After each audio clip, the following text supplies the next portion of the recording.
മറ്റൊന്ന് നമുക്കറിയാം, എല്ലാ വർഷവും കേട്ട് പഴകിയ ഒരു പരാതിയാണ് ഈ അപ്പീലുകളുടെ പ്രവാഹം അതുമൂലം ഉണ്ടാകുന്ന ഈ മത്സരങ്ങൾ വൈകുന്നതടക്കമുള്ളത്. ഇത്തവണയും അതിന് വ്യത്യാസമില്ല എന്ന് തന്നെയാണ്. അപ്പീലുകളുടെ ബാഹുല്യം ഈ വർഷത്തെ കലോത്സവത്തിന്റെയും പ്രധാന പ്രശ്നമായി മാറിയിരുന്നു. അപ്പീലുകൾ വഴി വിദ്യാർത്ഥികൾ മത്സരിക്കാൻ എത്തിയതോടെ ഏറെ വൈകിയാണ് മത്സരങ്ങൾ പലപ്പോഴും അവസാനിച്ചത്.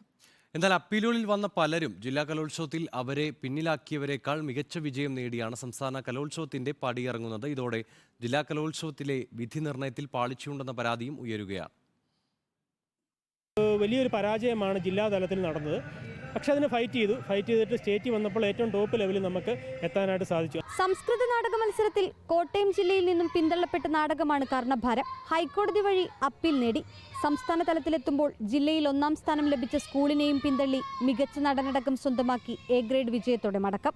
ഹയർ സെക്കൻഡറി വിഭാഗം പെൺകുട്ടികളുടെ മൂകാഭിനയ മത്സരത്തിൽ തിരുവനന്തപുരം ജില്ലയിൽ സെക്കൻഡായതിനു പിന്നാലെയാണ് അപ്പീൽ വഴി സംസ്ഥാന കലോത്സവത്തിലേക്ക് പട്ടം ഗവൺമെന്റ് ഗേൾസ് സ്കൂളിലെ കുട്ടികൾ എത്തുന്നത്.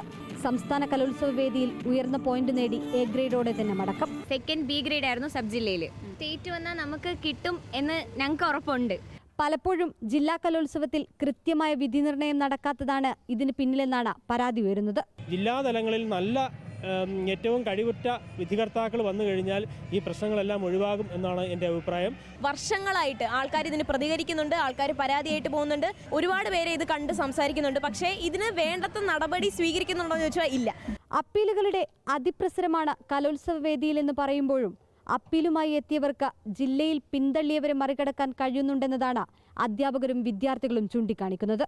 റിപ്പോർട്ടർ, കൊല്ലം.